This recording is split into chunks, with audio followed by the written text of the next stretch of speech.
ज्ञानाञ्जनशलाकया चक्षुरुन्मिलितं येन तस्मै श्रीगुरवे नमः।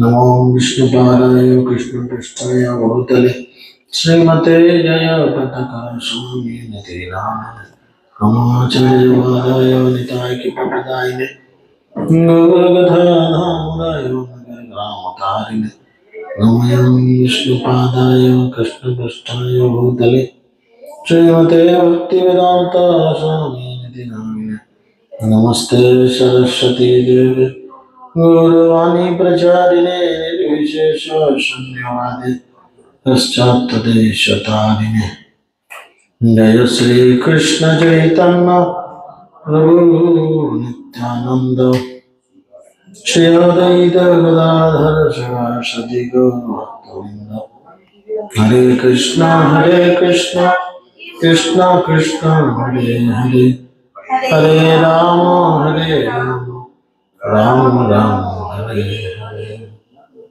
ओम नमो भगवते वासुदेवाय। ओम नमो भगवते वासुदेवाय। ओम नमो भगवते वासुदेवाय। ओम नारायणं नमस्कृतं नरं चैव नरोत्तमं देवीं सरस्वतीं व्यासं ततो जयं मुखं करोति वाचालं मङ्गलं भवते गिरिं यत्कृपातमहं वन्दे श्रीगुरुं निरदारिणं परमानन्दमाधवम्। श्री चैतन्यश्याम श्री चैतन्यमनोविष्णुं स्थापितं येन भूतले स्वयं ददाति शिवदान्तिकं नित्यप्रायः समुद्रेषु नित्यं भगवत सेवया भवति नित्यं श्लोके भक्तिर्भवति नष्टिः।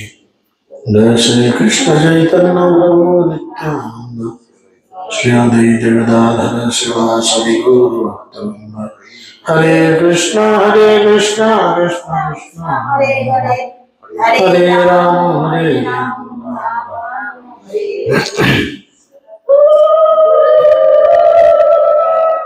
সকলে কৃপা করে জোড়াত করে বলুন নমো ভগবতে বাসুদেবায়। नमो भगवते वासुदेवाय। ओम नमो भगवते वासुदेवाय। नमो भगवते वासुदेवाय। ओम नमो भगवते वासुदेवाय। नमो भगवते वासुदेवाय। হরে কৃষ্ণ। সকলকে আন্তর্জাতিক কৃষ্ণ ভবনামৃত সংঘাত ইস্কন নামকটার পক্ষ থেকে গৌর পূর্ণিমার অগ্রিম প্রীতি শুভেচ্ছা, নবদ্বীপ মন্ডল পরিক্রমার প্রীতি শুভেচ্ছা।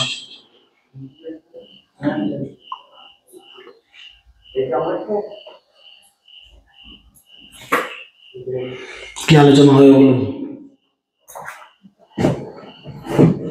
কারো কোনো প্রশ্ন কোনো বিষয়ের উপর?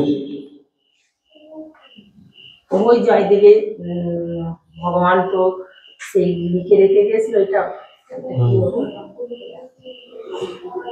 এই পদ পল্লব মোদারা এটা শ্লোকটা আমার মুখস্থ নেই, কথাটা জানি যে উনি ভগবানের খুব ভালো একজন ভক্ত ছিলেন এবং উনি ভগবানের রূপ লিখতে চেয়েছিলেন। তো রূপ লিখতে চাওয়ার পর যখন কোন একটা পজিশনে এসে উনি খুঁজে না পান কি লিখবো, কি লেখা উচিত, তখন তিনি কি করেন না ভগবানের কাছে প্রণাম নিবেদন করে ওই অজয় নদ, যে মন্দিরের পাশে নদী প্রবাহিত হয়ে যাচ্ছে, ওই নদীতে স্নান করতে যান। আর স্নান করতে যখন তিনি যান তখন ভগবান নিজে জয়দেবের রূপ ধারণ করেন এবং ধারণ করে এসে তিনি খুব সুন্দর করে সেখানে তার নিজের রূপ, মানে আমার সম্পর্কে ভালো জানবে কে, আমি নিজে, সেরকম ভগবান সম্পর্কে যদি কেউ জানে সেটা ভগবান নিজে। তাই ভগবান নিজে তার সেই আনকমপ্লিট যে ভগবানের সম্পর্কে লেখা, সেই লেখাটা ভগবান কমপ্লিট করে দিয়ে গেছিলেন রূপ ধারণ করে এসে। এবং তারপরে যখন উনি স্নানাদি করে বাড়ি ফেরেন, ফিরে তার লেখাটাকে আবার দেখে কিছু চিন্তা করে লিখবার চেষ্টা করেন, তখন তিনি খাতা খুলেই দেখেন, তখন খাতা থাকেনি, তালপাতার উপরে লেখা হতো, খুলেই তিনি দেখেন যে তার আনকমপ্লিট ভগবানের যে রূপ সেটা সেখানে কমপ্লিটলি লেখা রয়েছে। এবং তার স্ত্রী পদ্মাবতীর কাছে খোঁজ নেন যে কি ব্যাপার, এটা কিভাবে কমপ্লিট হলো। তখন তার স্ত্রী বলেন যে কেন, তুমি তো সেটা লিখে গেলে, তোমার কি মাথার ঠিক নেই? তো দেখুন যেজন কৃষ্ণ ভজে সে বড় চতুর, তিনি বুঝে গেছেন যে, তিনি তো জানেন যে আমি তো আসিনি, আমি তো নদীতে স্নান করতে গেছিলাম, তাহলে আমার স্ত্রী মিথ্যাবাদী নন, তাহলে তিনি যেটা বলছেন লিখে গেছে, তার মানে আর কেউ নয়, আমাকে বিপদে দেখে স্বয়ং ভগবান নিজে আমার রূপ ধারণ করে এসে বাকি লেখাটা লিখে দিয়ে গেছে।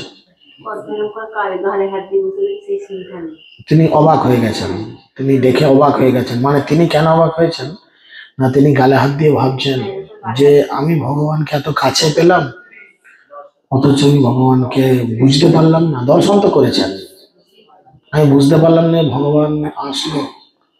তো সেই জন্য ভগবান এই জগতে কার মধ্যে কি রূপ ধারণ করে আসেন সেটা বোঝা যায় না। ওই জন্য ভগবান সম্পর্কে আমরা যত জানবো, দেখুন অভিজ্ঞতা একটা বড় কাজ, তাই না? একজন অভিজ্ঞ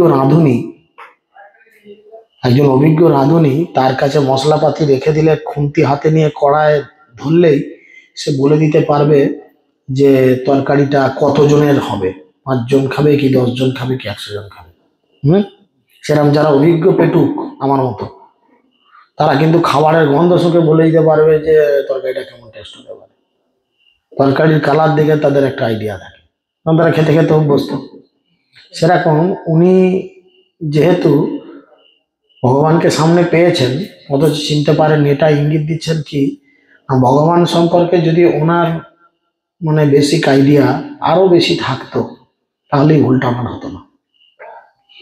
ওই জন্য গীতা ভাগবত যত আমরা বেশি করে অধ্যয়ন করব, তত আমরা অবশ্যই জানতে পারবো ভগবান সম্পর্কে বেশি, তার সম্পর্কে কোয়ালিটি জানতে পারবো, ভগবান কিভাবে আসে।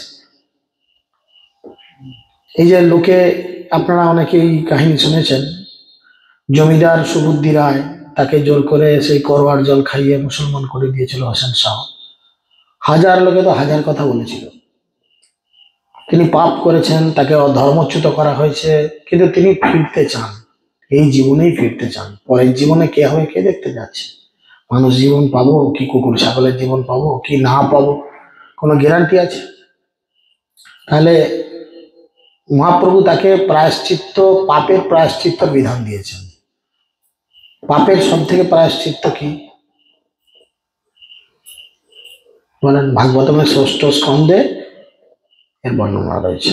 সেখানে যমদূত, যমদূত নয় যমরাজ, যমরাজ যিনি পাপের শাস্তি প্রদান করেন, বিচারক বলছেন তুমি এইভাবে জীবনযাপন করো, তাহলে আমার বিচারে কোনো পাপ নাই। বুঝেছেন? যারা 6ষ্ঠ স্কন্ধ ঠিকভাবে পড়েছেন, অজামিলের উপাখ্যান 4টে চ্যাপ্টার জুড়ে, তারা জানে পাপের কি করে, মানে এটা আমাদের ইউটিউবে একটা ক্লাসও আছে আজ থেকে মাসখানেকের মধ্যে, যারা ইউটিউব দেখেন তারা পাবেন, ইউটিউবে ক্লাস হয়েছে, আমি করেছি, যে কিভাবে মানে পাপের প্রায়শ্চিত্ত করা যায়। বুঝতে পেরেছেন? আমরা কলির বদ্ধজীব, আমাদের দ্বারা ভুল হবেই, কিন্তু সেই পাপের প্রায়শ্চিত্ত কি করে করা যায় সেটা যমরাজ তার দূতদের কাছে বলছেন যে ভগবানের পবিত্র নাম কীর্তন করার মাধ্যমে সমস্ত পাপের প্রায়শ্চিত্ত হয়। আর কলিযুগে ভগবানের নাম, ভগবান তাত্ত্বিক অভিন্ন, যেই নাম সেই কৃষ্ণ ভজ নিষ্ঠা করি, নামের ভিতর আছে আপনি শ্রীহরি। কলিযুগে হতে পারে ভুল, হতে পারে নাকি? হতেই পারে। এই ধরুন পরশু থেকে বিয়ে বাড়ি আছে, যখন 5-600 লোক খাওয়ার জন্য লাপালাপি করবে, তখন যদি কারো পায়ের নিচে একটা পিঁপড়েও পড়ে, সেই পিঁপড়েটাকে তুলে কেউ সাইডে রাখার চেষ্টা করবে কি? কি ভক্ত কি অভক্ত বলেন তো? কেউ চেষ্টা করবে? আমরাও করবো, আমি করবো কি? এত বড় বড় লেকচার যাই হচ্ছে আমি করবো? তো আমাদের খাওয়ার লাইনে দাঁড়িয়ে আমিও গুটোগুটি করবো, তাহলে সেই পিঁপড়েটাকে যদি পায়ে করে দলে দিই সে তো মারা যেতেই পারে, হতেই পারে। তা কলিযুগে আমরা বদ্ধজীব, আমাদের ভুল হবেই, তো চেষ্টা করতে হবে যতটা ভুল নিজেদের না করা যায় নিজেদের সংশোধনে রাখতে হবে, বা যদি ভুল হয় তার জন্য নিজেকে অনুশোচনা করতে হবে। না অনুশোচনা, দেখেন কলিযুগে ভুল হবে, মহাপ্রভু বারবার বলছেন কল দোষে নিধি রাজন্য একদ মহৎ গুণ কীর্তনস্য পরম ব্রজেত, ভাগবতমের 12 স্কন্ধে বলা হচ্ছে। কলিযুগ হচ্ছে অপরাধের সাগর, আপনি যা করবেন তাতেই কিন্তু অপরাধ। ভালো করে বিচার করে দেখেন, যা করবেন তাতেই অপরাধ। বলেন তো, এই যে ফুলের মালাটা এসেছে কোনো না কোনো দোকান থেকে এসেছে, যে তুলেছে সে বিড়ি খেতে খেতে তুলেছে, না খৈনি মুখে ভরে দিয়ে তুলেছে, না কোনো যদি মহিলা তুলে সে সূচি অসুচি অবস্থায় তুলেছে, তার কোনো ঠিক আছে? ভগবানের গলায় চাপিয়ে দেওয়া হলো, তারপর তো আমরা আছি হতভাগ্যের দল, গলায় গড়ি নিলাম আমরা, বলেন। কলিযুগ হচ্ছে অপরাধের সাগর, দোষের সাগর। যা দেখবেন তার মধ্যে বিচার করবেন, সব কিন্তু অপরাধে ভর্তি। কিন্তু কলিযুগে কেবলমাত্র একটি আছে সমস্ত অপরাধ থেকে মুক্তি হওয়ার বা মুক্ত থাকার একটাই পন্থা, ভগবানের দিব্য নাম। যদি আমরা অপরাধ শূন্য হয়ে গ্রহণ করতে পারি, অপরাধ শূন্য হয়ে লহ কৃষ্ণ নাম, কৃষ্ণ মাতা, কৃষ্ণ পিতা, কৃষ্ণ ভগবান, ভুল থাকবে। যে ধানে যেমন আগড়া থাকবে, আমাকে একবার বলেছিল এইদিকে রাখলো। চিন্তা করেন, এই যে আমরা এত এত বড় টুকটাক করে আসলাম, এই টুরের মধ্যে কি ভুল নেই? অনেকেরই ভুল আছে। ভুল তো আছে, কিছু না কিছু আছে। বলেন, আমাদের তো খুব আনন্দ হচ্ছে নগর কীর্তনে। হ্যাঁ, হয়তো হাঁটতে হাঁটতে 2-4টে মশা মাছিও মারিয়েছি, পিঁমড়ো মারিয়েছি, মরেছে। হতে পারে নাকি? না হয়নি? তাহলে অপরাধ হয়েছে কিনা? হতেই পারে। সবার মন কি রাখা গেছে? পৃথিবীতে আপনি সবার মন রাখতে পারবেন? এই যে বিয়ে বাড়ি আসছে, বলেন সবার মন রাখা যাবে? আত্মীয় স্বজন পরিবার বর্গের মন তো পরের কথা, ভক্তদেরই সবার মন রাখা যাবে? যাবে? প্রশ্ন করুন তো নিজেকে, অসম্ভব ব্যাপার। এই আজকেই আমার কি লজ্জা লজ্জা লাগছে। আমার যদি লজ্জা নেই, বিয়ে ঘর, লক্ষ্মীকে বুঝি নিমন্ত্রণ হবো, আজ জন্য যাচ্ছি, লোকে আসবে, পাশের বাড়ির লক্ষ্মী বলবে তো প্যান্ডেল হয়ে গেছে, এ হয়েছে, তাই গেছে। এই লোকগুলোকে নিমন্ত্রণ করে না কেন? শুধু বাক্স নিয়ে খোলকর্তা নিয়ে চলে আসছে অনেকদিন করতে। কথাই বলছি, চিন্তা করেন, যারা রেগুলার থাকে তাদের রেগুলারিটির মধ্যে অনেকে নেই আজকে। যারা প্রতি সপ্তাহে থাকেন তাদের মধ্যে আজকে অনেকে নেই। বিষয় তো সেটাই। তার মানে কি, গুরুত্ব আমাকে ফার্স্ট প্রায়োরিটি ভগবানকে দিতে হবে। যে কোনো কাজ থাকতেই পারে, ফার্স্ট প্রায়োরিটি কিন্তু ভগবান। সেই প্রায়োরিটি বাদ দিয়ে তারপর অন্য কিছু। তাতে যাই হোক, এই শিক্ষা মহাপ্রভু দিচ্ছেন। আমরা কীর্তন গাই, এই শিক্ষা দিয়া, স্বপ্ন দিয়া ঘুরছে ফিরে গৌর নিতাই, তাই না? রাধা কৃষ্ণ বল বল, রাধা বল রে সবাই, তিনি বলছেন।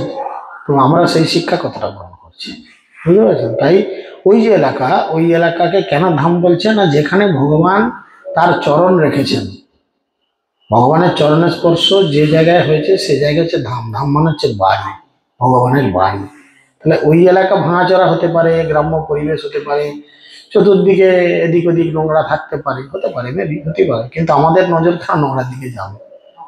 তাহলে চিন্তা করেন, সেখানে ভগবান এসেছেন, ভগবানের চরণ ধুলি আজও আছে, তাহলে আমরা সেই স্থানকে পবিত্র বলে মনে করব।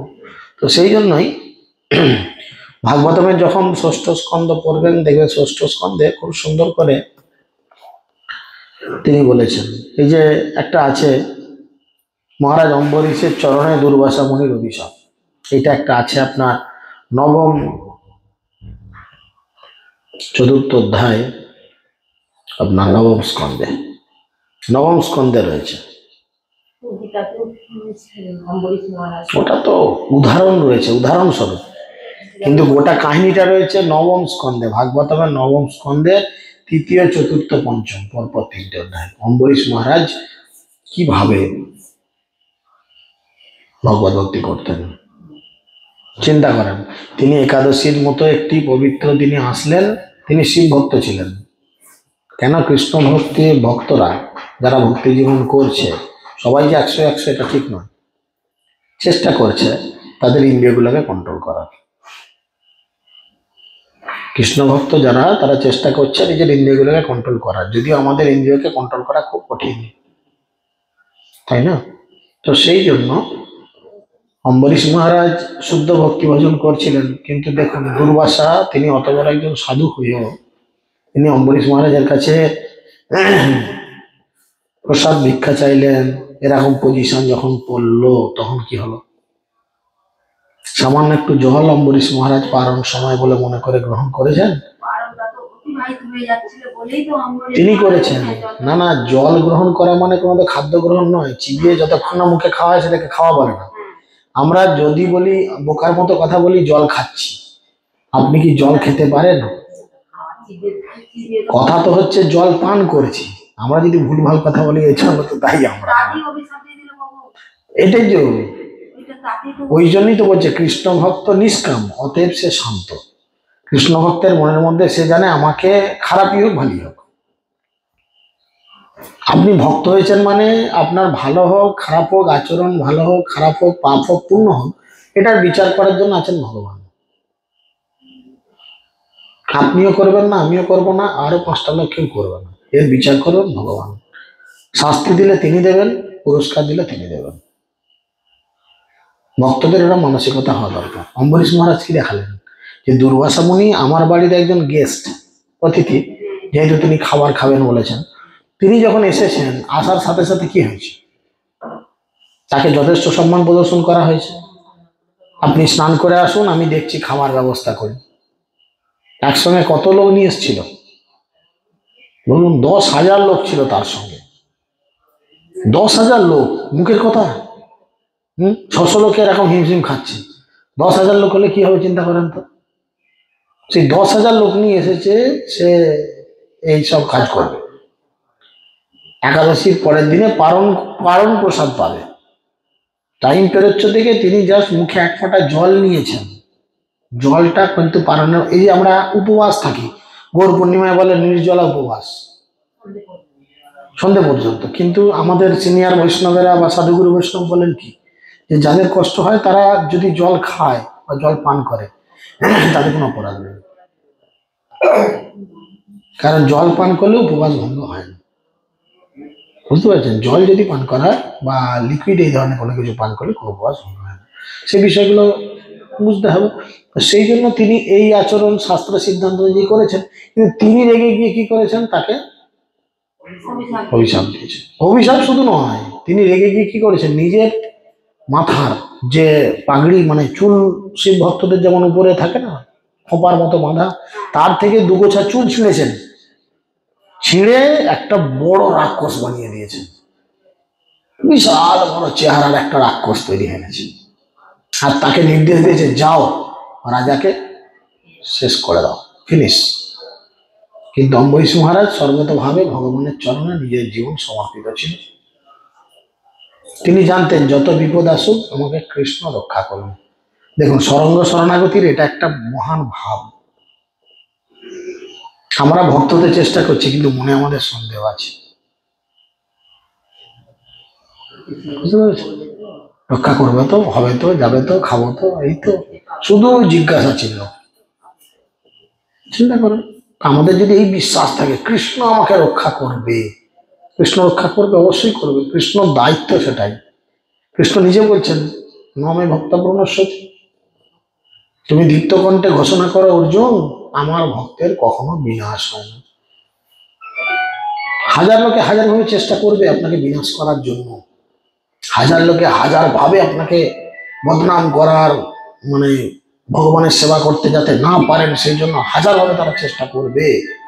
কিন্তু আপনার যদি দৃঢ় বিশ্বাস থাকে কৃষ্ণের চরণে, কেউ আপনার কিছু করতে পারবে না। এই যে বিশ্বাস, দৃঢ়তার সঙ্গে থাকতে হবে, কৃষ্ণ আছে, রক্ষা করবে। যেরকম অম্বরীশ মহারাজ সেই বিশ্বাস ছিল যে উনি যত বড়ই দৈত্য দানব বানিয়ে দিক না কেন, আমাকে রক্ষা করার জন্য আমার প্রভু আছেন, আমাকে প্রোটেকশন দেওয়ার জন্য আমার প্রভু আছেন। যখন তিনি এই বিষয়টা বুঝে গেছেন, তখন তিনি কি করেছেন, সঙ্গে সঙ্গে ভগবানের চরণে শরণ গ্রহণ করেছেন। আর ভগবান সুদর্শনকে পাঠিয়ে দিয়েছে। চিন্তা করুন, সুদর্শনকে পাঠিয়ে দিয়েছে। এবার সুদর্শন কি করছে, ওই দৈত্যকে কেটে কুচি কুচি করে দিয়েছে। শুধু তাকে কুচালো না, ওই দৈত্যকে যে পারমিশন দিয়েছেন এবার তাকেও তেড়ে গেছে, দুর্বাসাকে। আমরা সেখানটা একটু পড়ি আজকে, ভালো লাগবে আশা করি। সেখানটা দেখুন, নবম স্কন্ধে 5ম অধ্যায়, দুর্বাসা মুনির জীবন রক্ষা একটা অধ্যায় আছে। সুখদেব গোস্বামী বলছেন, এইভাবে ভগবান বিষ্ণুর আদেশে সুদর্শন চক্রের দ্বারা সন্তপ্ত দুর্বাসা মুনি তৎক্ষণাৎ অম্বরীশ মহারাজের কাছে গিয়েছিলেন। সে সুদর্শন তেড়ে তেড়ে যাচ্ছে, কেটে কুচিয়ে দেবো। আর তিনি শিব ভক্ত হলেও তিনি কিন্তু এটা জানতেন। তিনি জানতেন যিনি ঝামেলা করছেন তার কাছে যেতে হবে। ধরুন আমার সঙ্গে কারুর একটা ঝগড়াঝাটি হচ্ছে, আমিও একটা থানাতে ডায়েরি করে দিয়েছি, সেও একটা থানাতে ডায়েরি করে দিচ্ছে, এরকম হয় না? যে পাড়াতে পাড়াতে ঘরে ঘরে ভাই ভাই থানায় গিয়ে ডায়েরি করে দিল। পুলিশ কি করবে? একবার একে এনকোয়ারি করবে, একবার ওকে এনকোয়ারি করবে, করবে না?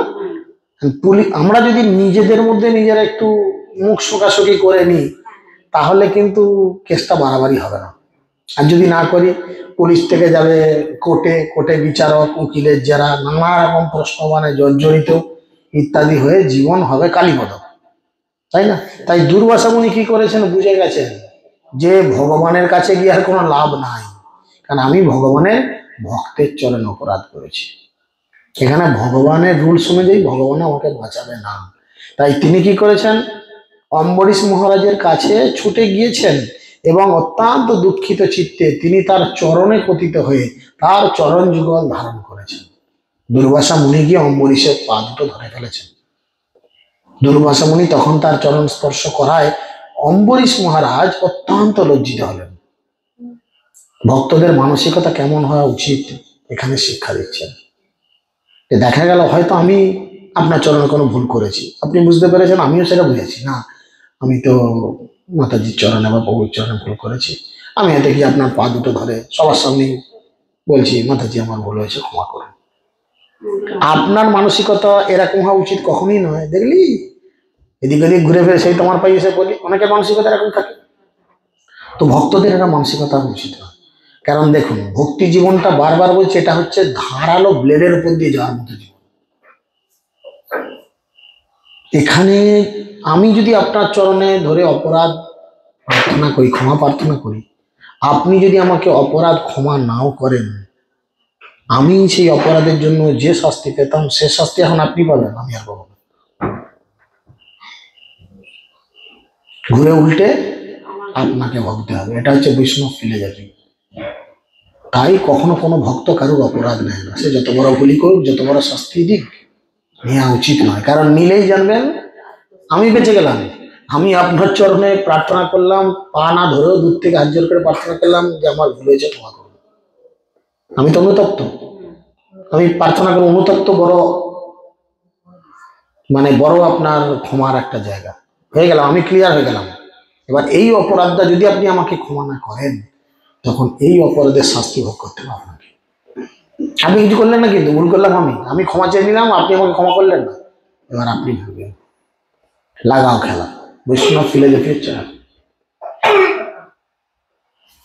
বুঝতে পেরেছেন? তো সেই জন্য এইভাবে তিনি ভগবানের সেই মহা অস্ত্রের উদ্দেশ্যে স্তব করতে শুরু করলেন। বুঝতে পেরেছেন? কৃপাবশত অত্যন্ত দুঃখিত হয়ে তখন অম্বরীশ মহারাজ কি করলেন? জোরহাত করে সেই সুদর্শন চক্রের উদ্দেশ্যে কি করলেন? প্রার্থনা করছে সুদর্শনকে। মহারাজ অম্বরীশ বললেন, হে সুদর্শন চক্র, আপনি অগ্নি, আপনি পরম শক্তিমান সূর্য, আপনি সমস্ত জ্যোতিষ্কের প্রতিচন্দ্র, আপনি জল, ক্ষিতি, আকাশ, বায়ু, পঞ্চতন্মাত্র, এবং আপনি হচ্ছেন ইন্দ্রিয় সমূহ। হে অচ্যুত প্রিয়, আপনি সহস্র আর সমন্বিত। হে জড়জগতের প্রতি সর্ব অস্ত্র বিনাশক ভগবানের আদি ইক্ষণ, আমি আপনাকে আমার সশ্রদ্ধ প্রণতি নিবেদন করি। দয়া করে আপনি এই ব্রাহ্মণকে আশ্রয় দান করুন এবং তার মঙ্গল বিধান করুন। কিন্তু কিছুক্ষণ আগেই এ কিন্তু ওকে ছেড়ে কথা বলেনি। কিছুক্ষণ আগে এ কিন্তু ওর সঙ্গে প্রতিশোধমূলক আচরণ করেছে। এখানেই একজন দেবদেবীর উপাসকের সঙ্গে একজন কৃষ্ণ ভক্তের পার্থক্য। বুঝতে পেরেছেন? তিনি কিন্তু কিছুক্ষণ আগে সামান্য একটু খাওয়ার জন্য, সে কিন্তু ভাত ডাল তরি তরকারি হাউ হাউ করে চিবিয়ে খায়নি, এক ফোঁটা জল পান করেছে পারণ ভঙ্গ করার জন্য। বুঝেছেন? কিন্তু তিনি কি আচরণ করলেন? নিজের মাথার জটা ছিঁড়ে একটা বিশাল রাক্ষস বানিয়ে তাকে মারার জন্য একদম বিশাল কিছু অ্যারেঞ্জমেন্ট করে ফেললেন। যখন দেখলেন আমি পারলাম না, আমার জীবন বিপদগ্রস্ত হয়েছে, তখন তার চরণে আসলেন, এসে ক্ষমা প্রার্থনা করলেন। আর তিনি কিন্তু তার জন্য যে তাকে মারতে গেছে তার কাছে প্রার্থনা করছে ভগবানের কাছে, না না ওকে মেরো না, তুমি বরঞ্চ ওর মঙ্গল করো, ওর ভালো করো। দেখুন, অম্বরীশ মহারাজের এই চরিত্র দিয়ে নিজেদের চরিত্র বিচার করা উচিত। আমাদের এইরূপ আচরণ হওয়া উচিত। আপনার পরম শত্রুও যদি আপনার সঙ্গে নোংরা কোনো খারাপ ব্যবহার করে, আপনি কখনোই কারুর অমঙ্গল চাইবেন না। বাড়িতে বাড়িতে ঝগড়া লাগলে দেখবেন না বলে, তোর ছেলে মরে যাক, তোর ও মরে যাক, সে মরে যাক, আরো নোংরা কিছু ভাষা কথা বলে কিনা, সবসময় একে অপরের অমঙ্গল প্রার্থনা করে।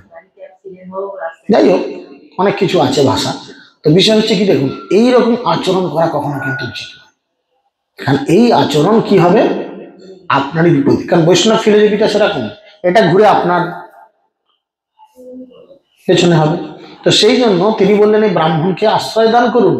হে সুদর্শন চক্র, আপনি ধর্ম, আপনি সত্য, আপনি অনুপ্রেরণাদায়ক বাণী, আপনি যোগ্য এবং আপনি সমস্ত যোগ্য ফলের ভোক্তা। অ্যাকচুয়াল সুদর্শন কিন্তু ভগবানেরই এক রূপ, তিনি হচ্ছেন সমস্ত যজ্ঞের ভোক্তা। আপনি সমস্ত জগতের পালনকর্তা এবং আপনি ভগবানের হস্তে তার পরম প্রভাব, আপনি ভগবানের মূল ইক্ষণ এবং আপনি সুদর্শন নামে পরিচিত।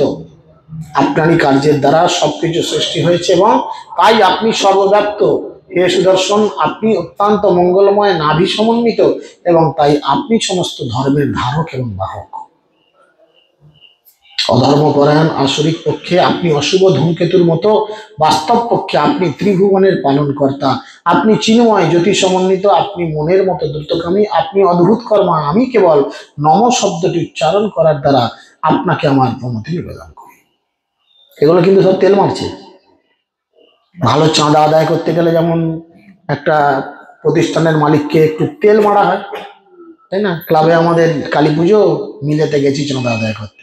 এখন তার মিলের চাল যতই খারাপ বেরোক, যতই গন্ধ, সেই মোটকা গন্ধলা চাল বেরোক, বিশাল সুনাম করতে হবে, আর দাদা আপনার চাল, হ্যাঁ এবং চাল এই গোটা আরামবাগ এলাকায় কারুর নাই, ফ্রেশ চাল, একদম আধ ঘন্টার মধ্যে ভাত হয়ে যায়। ভাত খেলে কি পেট ভর্তি থাকে। ভাতের টেস্ট কি, একদম মানে একদম গুণগান করে তার মাথা খারাপ করেই যাবে। তখন কিন্তু আর 100 টাকা চাওয়া যাবে না, দাদা এবছর বুঝতে পারছেন বাজেট বেড়েছে, 1000-1500 টাকা ইনকাম দিন, ব্যাস সে বার করে দেবে সঙ্গে সঙ্গে, দেবে না? গুণগান করেন, সে দেবেই। এই লোক কেউ কি বলেন, আপনি কি উদার হেন তেন করে বলেন, দেখবেন সব ভক্ত যা চলে চলে হেঁটে যেতে আছে। আমি না রাঁধুনিকে বলছি আর 200 লোকের রান্না বেশি হোক। ঠিক সেরকম ভগবানকে এখানে খুশি করার জন্য তিনি বারবার বলছেন। কেন, কার জন্য বলছেন, কার জন্য বলছেন? দুর্বাসার জন্য বলছেন। কিছুক্ষণ আগে ওই কিন্তু একে মারার প্ল্যান করেছিল। হে হে বাণীর প্রতি, আপনার ধর্মময় তেজের দ্বারা এই জগতে অন্ধকার দূরীভূত হয়েছে এবং মহাজনেদের জ্ঞানের আলোক প্রকাশিত হয়েছে।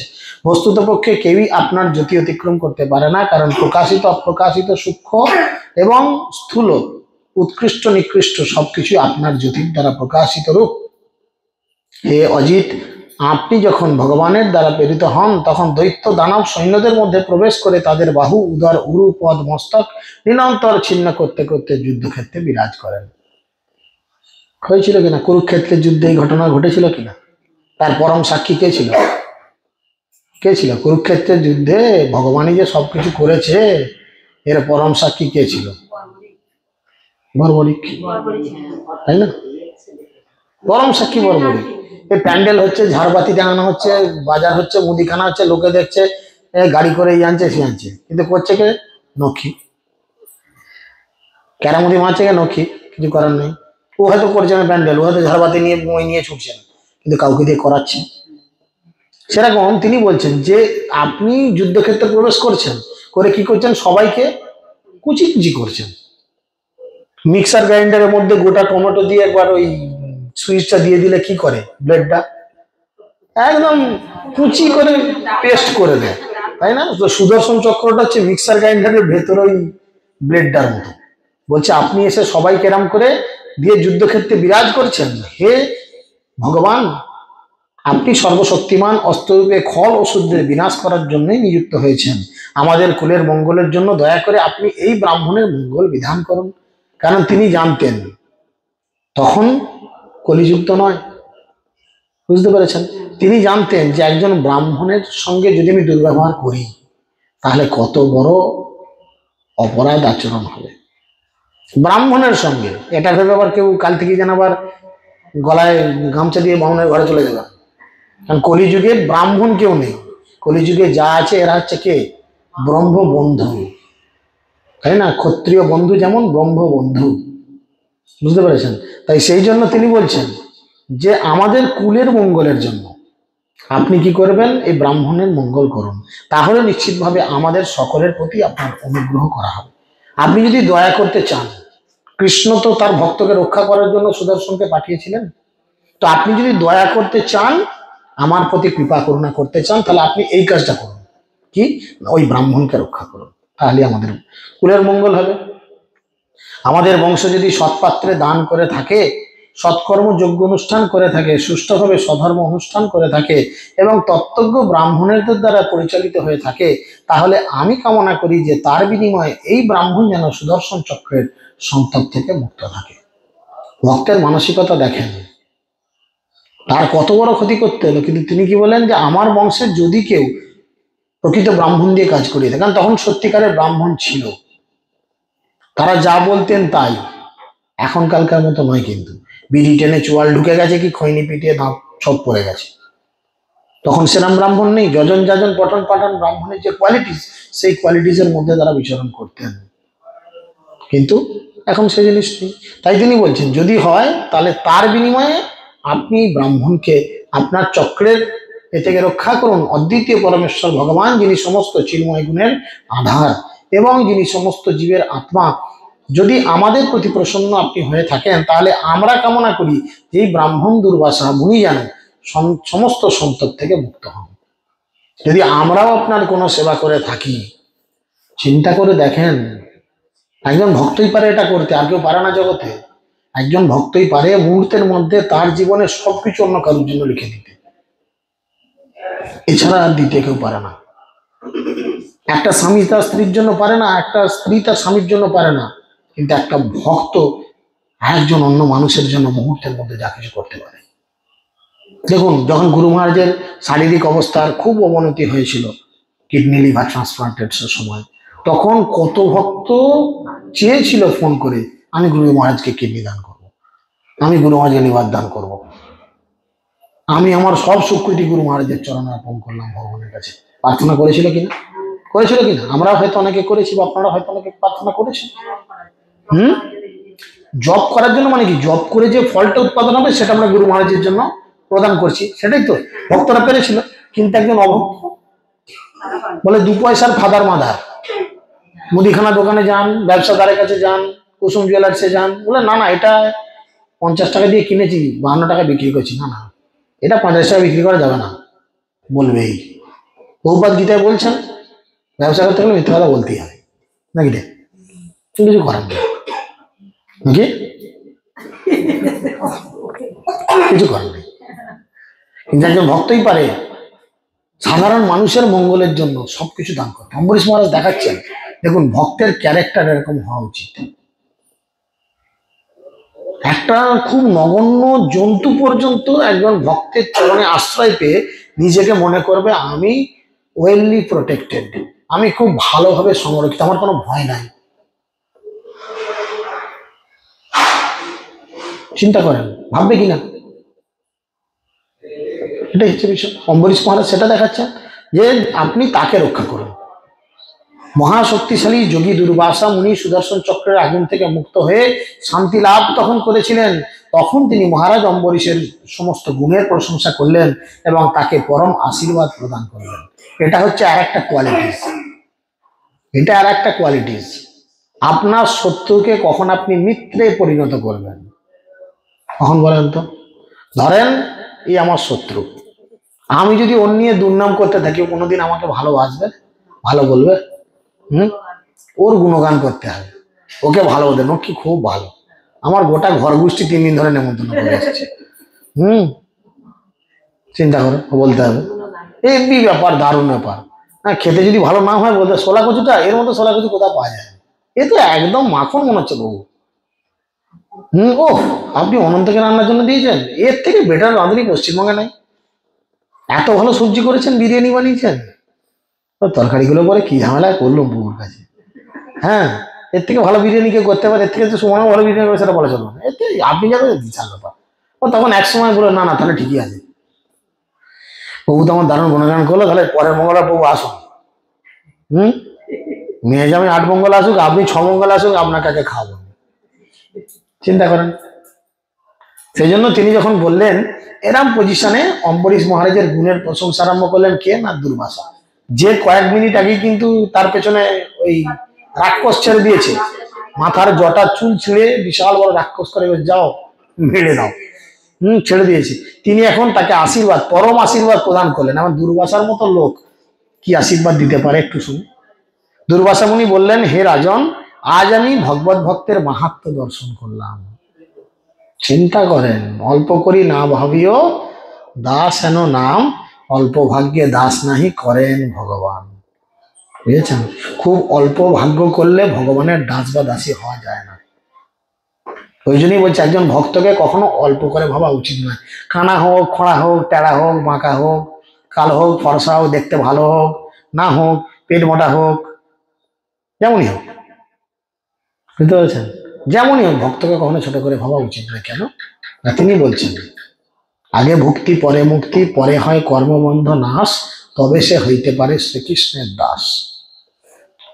বুঝতে পেরেছেন? সমস্ত তারা হয়তো এরকম 144 বছর ছাড়া কুম্ভে হয়তো তারা এরকম 100টা কুম্ভ সারা করে এসছে ডুব দিয়ে, তবে সে ভগবানের ভক্ত হয়েছে। মেবি হতেই পারে। সেরকম তিনি বলছেন দুর্বাসার মতো এত বড় একজন ঋষি,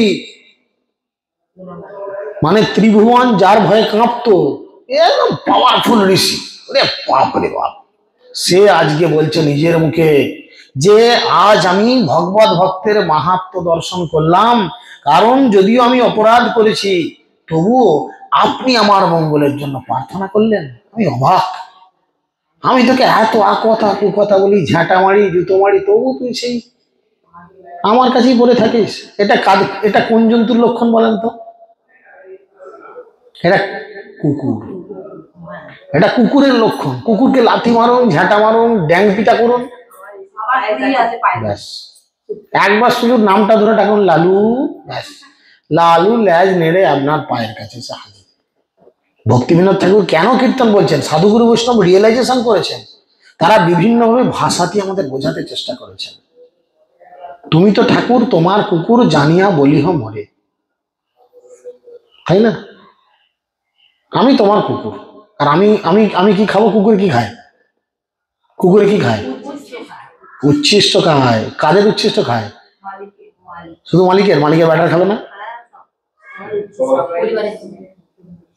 কীর্তনে ভক্তিবিনোদ ঠাকুর বলছেন, তব নিজজন প্রসাদ সেবিয়া উচ্ছিষ্ট রাখিবে যাহা, আমার ভোজন পরমানন্দে প্রতিদিন হবে তাহা। তব নিজজন মানে কি? তোমার নিজের যারা, তাহলে ঘরে আমার যারা আছে তারা নিজের না পরে? নিজের। তাহলে তব নিজজন প্রসাদ সেবিয়া, তোমার নিজের লোক প্রসাদ খেয়ে উচ্ছিষ্ট রাখবে যা, থালার আশেপাশে যা পড়ে থাকবে, এঁটো কাটা ধুলোবালি মাখানো কুড়িয়ে নিয়ে এসে যখন আমাকে দেবে, আরে দিস ইজ মোর পাওয়ারফুল দেন প্রসাদ। কারণ কি?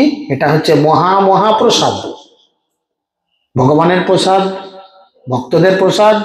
ভক্তদের পায়ের ধুলো মাখানো পড়ে আছে, সেই তরকারি ভাত মাখিয়ে নিয়ে পেয়ে তার কাছে গেছে, সেটা এখন জীবন উদ্ধারের নিয়ে হয়ে গেল। হলো কিনা? সেই জন্যই বলছে আপনি আমার মঙ্গলের জন্য প্রার্থনা করলেন। যারা শুদ্ধ ভক্তদের প্রতি ভগবান শ্রীহরিকে লাভ করেছেন, যারা শুদ্ধ ভক্তদের প্রতি, শুদ্ধ ভক্তদের প্রতি নয় কিন্তু প্রতি, পয়ের অফলা নয়, পতয়ের সেই প্রতি। প্রতি মানে হচ্ছে স্বামী, বুঝেছেন? স্বামী মানে ভগবান হচ্ছেন জগৎ স্বামী, ও সবার স্বামী, আমারও স্বামী, আপনাদেরও স্বামী। তাহলে শুদ্ধ ভক্তদের প্রতি, শুদ্ধ ভক্তদের স্বামী হচ্ছেন ভগবান। আমরা বলি না জগন্নাথ স্বামী, তিনি সবার স্বামী। যারা শুদ্ধ ভক্তদের প্রতি ভগবান শ্রীহরিকে লাভ করেছেন, তাদের পক্ষে অসাধ্য এবং দুস্তর্য কি আছে? দুর্বাসা বলছে যারা ভগবানকে পেয়েছে তাদের পক্ষে জগতে অসাধ্য বলে কিছু নাই, পাবো না বলে কিছু নেই। তারা ইচ্ছা করলে সব পারে, কিন্তু তারা নিজেদের কেরামতি দেখায় না। তারা নিজেদের কেরামতি দেখায় না। যার পবিত্র নাম শ্রবণ করা মাত্র জীব নির্মল হয়, সেই তীর্থপাদ ভগবানের ভক্তদের পক্ষে কি অসম্ভব হতে পারে? যার নাম করলে পবিত্র হয়ে যায় জগতে মানুষ, তাহলে যারা সবসময় তাদের নিয়ে রয়েছে, সেই ভক্তদের পক্ষে জগতে অসম্ভব কি আছে বলেন? আছে কিছু অসম্ভব? কি অসম্ভব আছে ভক্তদের পক্ষে? যে কোনো জিনিস তারা পেতে পারে। হে রাজন, আপনি আমার অপরাধ দর্শন না করে আমার জীবন রক্ষা করেছেন, তাই অত্যন্ত কৃপালু আপনার দ্বারা আমি অনুগৃহীত হলাম। আপনি আমার জীবন রক্ষা করলেন। দুর্বাসা মুনির প্রত্যাবর্তনের আশায় রাজা কিছুই আহার করেন, যে ঋষি ফিরে আসুক, আমি কিছু খাইনি, খাবো না, জল শুধু পান করেছেন, তাতে উপবাস ভঙ্গ হচ্ছে না। তাই দুর্বাসা মুনি ফিরে এলে রাজা তার চরণে পতিত হয়ে তাকে সর্বতভাবে সন্তুষ্ট করেছিলেন এবং তৃপ্তি সহকারে ভোজন করিয়েছিলেন। রাজা এইভাবে দুর্বাসাকে সাদরে আনয়ন করেছিলেন। দুর্বাসা বিভিন্ন প্রকার সুস্বাদু আহার ভোজন করে এত সন্তুষ্ট হয়েছিলেন যে তিনি অত্যন্ত আদরের সঙ্গে রাজাকে বলেছিলেন, দয়া করে আপনিও খান। এত খাবার দাবার খাইয়েছিলেন। দুর্বাসা মুনি বললেন, হে রাজন, আমি আপনার প্রতি অত্যন্ত প্রসন্ন হয়েছি। প্রথমে আপনাকে একজন সাধারণ মানুষ বলে মনে করে আপনার আতিথ্য গ্রহণ করেছিলাম, কিন্তু পরে যখন আমি আমার বুদ্ধির দ্বারা উপলব্ধি করতে পেরেছি যে আপনি একজন মহাভাগবত, ওই জন্যই গীতাতে সাংখ্যযোগে বারবার বলছে যে কোনো জিনিসকে বুদ্ধি দিয়ে বিচার করুন। বুঝেছ? মন অনেক কিছু চাইবে, মনকে প্রত্যেক দিন 100 ঘা করে চাবুক সকালে, 100 ঘা চাবুক বিকালে মারতে হবে। ও অনেক কিছু চাইবে, ওর সব কথা লাফালে চলবে না। বুঝতে পেরেছেন? সেই জন্য বলছেন, আমি বুদ্ধি দিয়ে বিচার করলাম যে আমি যেটা করেছি কি করেছি। আমি বুঝতে পারছি আপনি একজন মহাভাগবত, তাই কেবল আপনাকে দর্শনের দ্বারা, আপনার চরণ স্পর্শের দ্বারা। দুর্বাসা মুনি কি করে ভগবানের এত কৃপা পেল বলেন তো? দুর্বাসা মুনি তো ভুল করেছিল, কিন্তু ভগবান তাকে কৃপা করে রক্ষা করলো কেন? শুধু তাই নয়, না, কেন হতে পারে বলেন? কেন হতে পারে? কি হতে পারে? দুর্বাসা মুনি তো ভুল করেছিল, আর সুদর্শন তাকে হত্যা করতে এসেছিল, কিন্তু তিনি ভগবানের কৃপা পেলেন শেষ পর্যন্ত।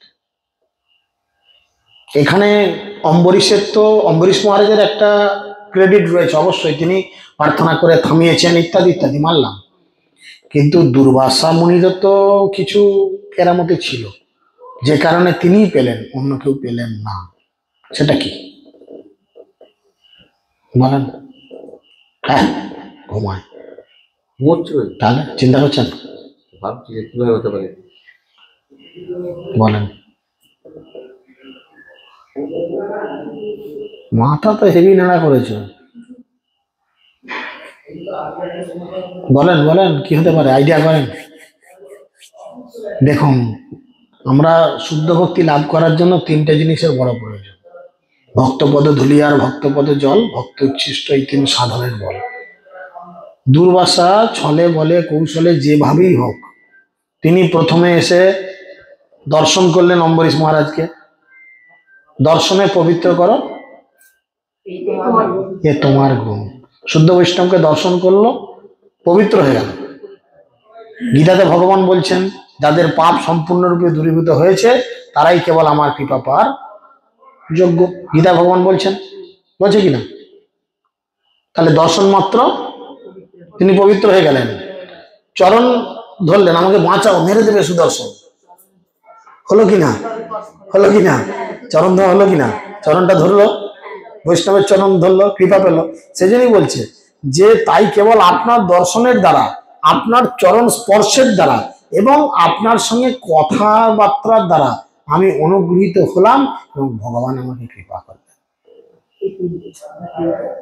দেখুন, ভক্তি রসামৃত সিন্ধু খুলবেন যাদের আছে, সেখানে একটা শ্লোক রয়েছে, দদাতি প্রীতিগিন্নতি আখ্যাতি ভুঙ্ক্তি ভুজন্ত বলে একটা শ্লোক আছে। মানে বৈষ্ণবের সঙ্গে কিরাম আচরণ করা উচিত, কি করলে আপনি কৃপা পাবেন। কি করলে? ওই যে বৈষ্ণবের হাতে খেতে হবে, বৈষ্ণবকে খাওয়াতে হবে, বৈষ্ণবের কাছে মনের কথা খুলে সব বলতে হবে, সত্য কথা বলা উচিত, কপটতা ছলনা করা উচিত নয়, তবে ভগবানের কৃপা পাওয়া যাবে। আর তুমি এগুলো যদি না করো, তাহলে তুমি ভক্তি জীবন থেকে ধীরে ধীরে পিছিয়ে যাবে। কেন কি কোথাও এই বেরিয়ে পড়ছে, রাস্তায় আছে, তখন গাড়ি বার করে না, চলেছি জয়রামপুর এসে গেছি। আমরা তো এই কাজ করেছি একদিন, আমরা জানি। চলো, একটা বাংলায় চালু কথা আছে না কি, যার খাবে তারই কি করবে না, দাঁতের গোড়া, সেটা ক্লাসে বলছিল কি, দাড়ি খাই দাড়ি না, যাই পা দাড়ি নোড়া দাড়ি খাই দাড়ি ভাঙবে দাঁতে। ভাবছেন তাই, কাল থেকে বিয়ে কর, আমার ঘরে এসে দুদিন ধরে ধ্বংস করবি অন্য, আর আজকে এসে আমার দাঁতের গোড়া ভাঙছিস তুই, তোর লজ্জা না এটা? হ্যাঁ ভাবছি তো মনে মনে, প্রথমে বললাম আমরা নির্লজ্জ, আমাদের লজ্জা নেই, আমরা তবে ঠিক আছি, লজ্জার কি আছে, আমার কি ঘরের লোক তো, ওর কাছে ওর লজ্জা কি, বললেও আসছি না বললেও আসছি। তো সেই জন্য তিনি বলছেন যে আমি প্রীত হয়েছি,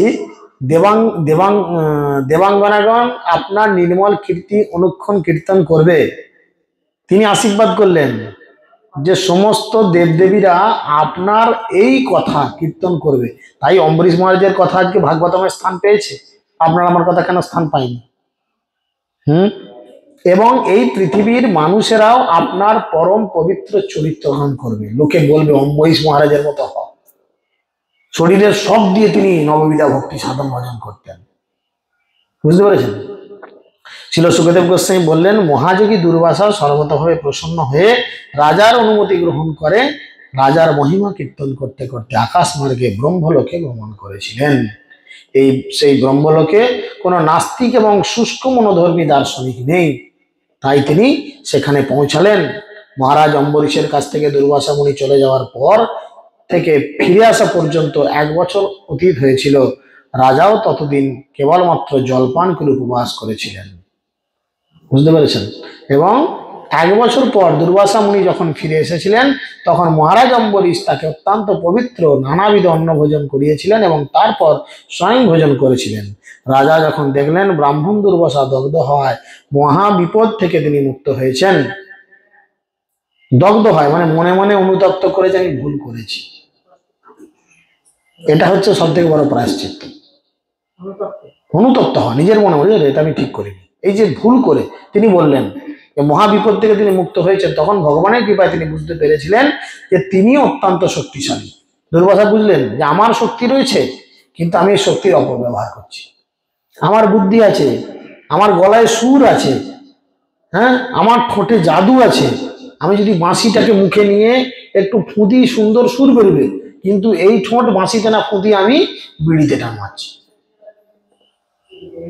আমার বুদ্ধি আছে, সব আছে, কিন্তু আমি সেটা ভগবানের কাজে লাগাচ্ছি না। তিনি বুঝেছেন যে আমার সবকিছু আছে, আমিও খুব ভালো ক্ষমতাবান একজন ঋষি, দুর্বাসা মুনি বুঝেছিলেন, কিন্তু আমি ভালো কাজে লাগাইনি। তিনিও শক্তিশালী এটা বুঝেছিলেন। তিনি মনে করেছিলেন যে তিনি ধীরে ধীরে ভগবানের কৃপা পেয়ে এইসব কিছু করছেন। এইভাবে ভগবত ভক্তির প্রভাবে বিবিধ চিন্ময় গুণ সমন্বিত মহারাজ অম্বরীশ পূর্ণরূপে ব্রহ্ম পরমাত্মা এবং ভগবানকে উপলব্ধি করেছিলেন। দেখবেন কোশ্চেন থাকে গীতাতে, ভগবানকে উপলব্ধির কয়টি স্তর, ঠিক আছে? ব্রহ্ম পরমাত্মা ও ভগবান 3 ভাবে করা যায়। কে কে 3 জন করে এই বল? বিয়ে ঘর আমি কোথাও সাজবো বুঝবো, আর আপনার খেয়ে দিয়ে কাজে নাই প্রশ্ন করেছেন। গীতা তুলে দিয়েছি কবে, ভুলে গেছিস? তোর মনে নাই? মানসিক টেনশন আছিস, মুখটা দেখে বোঝা যাচ্ছে। তখন ওর দিকে তাহলে তুই বল, তখন তো খাতায় লিখেছিলি খুব, এখন ভুলে গেছিস? আমার এখন সব খাতা দেখা হয়নি, আমিও টাইম পাইনি, এখন প্রচুর কাজের ঝামেলা, আমি একদম টাইম পাইনি ভাই। 4-5টা খাতা দেখেছি, তার মধ্যে 2-3টে খাতার রেজাল্টের অবস্থা খুবই খারাপ, 2জন খুব ভালো লিখেছে, আর তোদের খাতা এখনো দেখায়নি, কারোরই দেখায়নি। 5টা দেখেছি মাত্র, বাকিগুলো পড়িয়ে আছে। ছেলের পরীক্ষা এই সেই, বাপের পরীক্ষা, ছেলের পরীক্ষা দিয়ে দিতে মাথা খারাপ হয়ে গেছে। সুখদেব গোস্বামী বললেন, তারপর ভগবত ভক্তির অতি উচ্চ স্তরে উন্নীত হওয়ার ফলে যার ভোগ বাসনা বিনষ্ট হয়েছিল, সেই অম্বরীশ মহারাজ গৃহস্থ জীবন থেকে অবসর গ্রহণ করলেন। ভগবত ভক্তির উন্নত মার্গে গেলে গৃহস্থ জীবনের ভোগ বাসনাগুলো চলে যাবে। তিনি যা করবেন ভগবানের জন্য করবেন, খাবেন দাবেন, রান্না করবেন, চাষবাস করবেন, ব্যবসা করবেন, বাণিজ্য করবেন, সবকিছু ভগবানের জন্য করবেন। ভোগ বাসনা গৃহস্থ জীবনে থাকবে না, বুঝতে পেরেছেন? এবং তিনি তারই মতো গুণসম্পন্ন তার পুত্রদের মধ্যে তার রাজ্য বিভাগ করে দিয়ে মানবপ্রস্থ অবলম্বন করে তার মনকে সর্বতভাবে ভগবান বাসুদেবে একাগ্র করার জন্য বনে প্রবেশ করেছিলেন। কিন্তু এখন আমরা বনে প্রবেশ করে রয়্যাল বেঙ্গল টাইগারে খাবে, বুঝেছেন? বাঘে খেয়ে নেবে। ওই জন্য এখন গৃহকেই আপনাকে বন বানাতে হবে, বৃন্দাবন। গৃহকে করতে হবে বৃন্দাবন, বুঝেছেন? তাহলে সেই বনে প্রবেশ করবেন। মহারাজ অম্বরীশের এই পবিত্র কার্যকলাপের কথা যিনি সংকীর্তন করেন, যিনি বলেন, অথবা অনুক্ষণ যিনি চিন্তা করেন, এই যে শুনলেন, আপনারা যদি মনে মনে চিন্তা করেন তাহলে কি হবে? ভগবান তাকে কি গিফট দেবে? যারা অম্বরীশের এই কাহিনী বলবেন বা যারা চিন্তা করবেন, শুনবেন বা চিন্তা করবেন, তিনি অবশ্যই ভগবানের শুদ্ধ ভক্ত হবেন। এবার আপনারা চিন্তা করুন কি করবেন, বুঝেছেন? যারা মহান ভক্ত অম্বরীশ মহারাজের চরিত্র ভক্তি সহকারে শ্রবণ করেন, তারা অচিরেই মুক্ত হয়ে ভগবানের ভক্ত হন এবং জীবনের অন্তে গোলক বৃন্দাবনে প্রবেশ করেন। চিন্তা ভাবনা আপনাদের? হরে কৃষ্ণ হরে কৃষ্ণ